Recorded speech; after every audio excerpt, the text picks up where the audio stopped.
Welcome to the English with Kirsty podcast from www.englishwithkirsty.com. Here I'll be sharing with you tips, information and other learning resources so that you can improve your business English.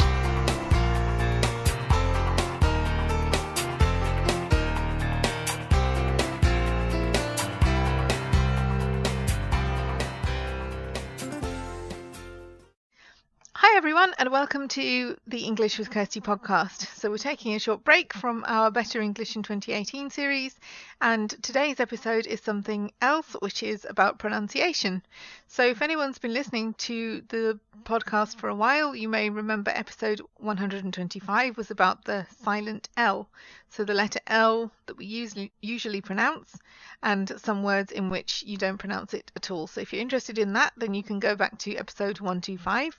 But today's episode is about the letter T, because I started thinking about this when I read a post on a blog that I follow by another teacher. It's not mine.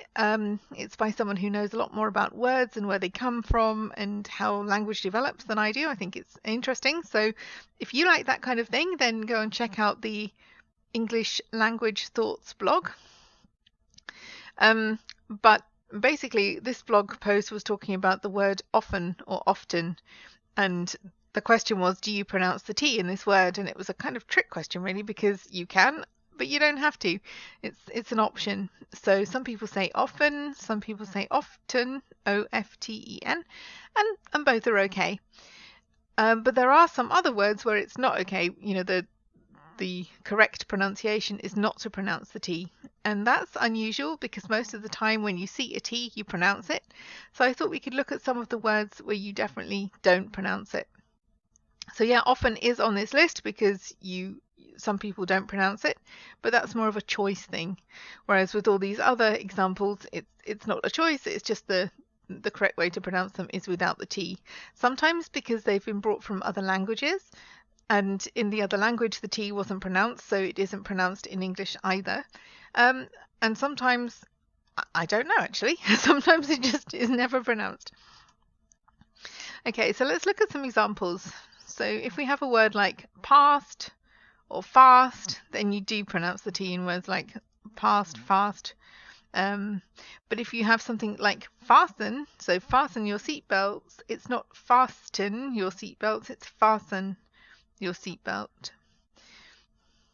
So even if you've got a group of letters that you're used to seeing, like fast, and faster or fastest, all of these words have the T pronounced, but something like fasten, you don't pronounce it. So that's just something you need to learn, really, because these are only exceptions. Most of the time you do pronounce the T. So some of the words with ET at the end you don't pronounce.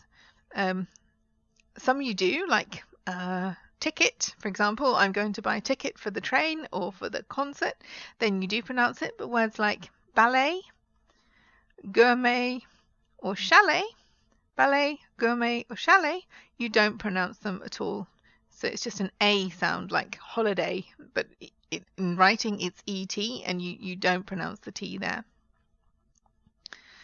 So some words with STEN, like listen. We're doing listening exercises. You're listening to a podcast. You're not listening to a podcast. So even though with a word like list, you're making a list of the things that you want to buy from the supermarket, you would pronounce the T there.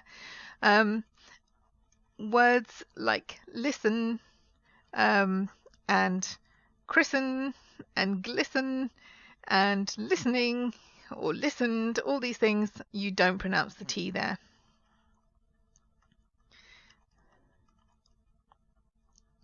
So if you talk about often, yeah, that's kind of, we talked about that before, you can pronounce it or not. But the water softener, like some houses in areas with very hard water, they have to have a water softener.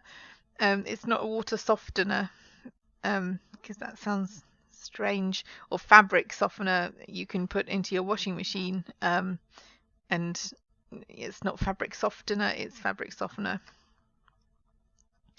And sometimes both the T and the letter next to it are silent with the H. So if you talk about you have asthma, even though there's a TH, in that word, if we pronounce it, it's asthma or asthmatic.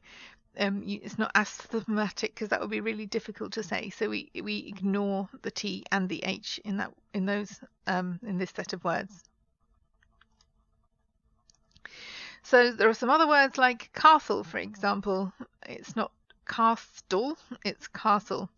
So you've got words like robust or cast. So if you're talking about the cast of a film, for example, it's cast, but castle is without the T, even though you write it with the T.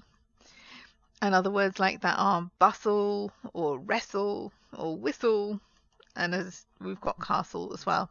So there are some more exceptions. If you have a word like wrist, the wrist between your hand and your arm, you do pronounce it. And chest, if you find a chest full of old clothes or something, then you would pronounce it. But words like Christmas, nobody says Christmas. That's quite hard to say, isn't it? Christmas tree. So nobody says it like that. So it's Christmas, even though there's a T there. And chestnut, you don't pronounce it there. So a couple of words with IST, you just say is. So Christmas. Another word that people often mispronounce, because I guess you don't talk about them a lot, but if you need to get a mortgage for your house, it's not a mortgage, it's a mortgage. So it's a silent T in the middle of this word as well, when you borrow money from the bank so that you can buy a house. So can you think of any more words with silent T's? If you can, let me know. And you can email me at podcast@englishwithkirsty.com. Don't forget you have to spell my name right, or because it's part of my website, if you get that wrong, I won't get the email. So podcast@englishwithkirsty.com. So if you can think of any more, or if you can think of any other silent letters that you'd like me to look at, letters that aren't always pronounced, or if you have any other questions about pronunciation of words or things that you would like me to cover in future episodes of the podcast, you can let me know by sending me an email to tell me what they are.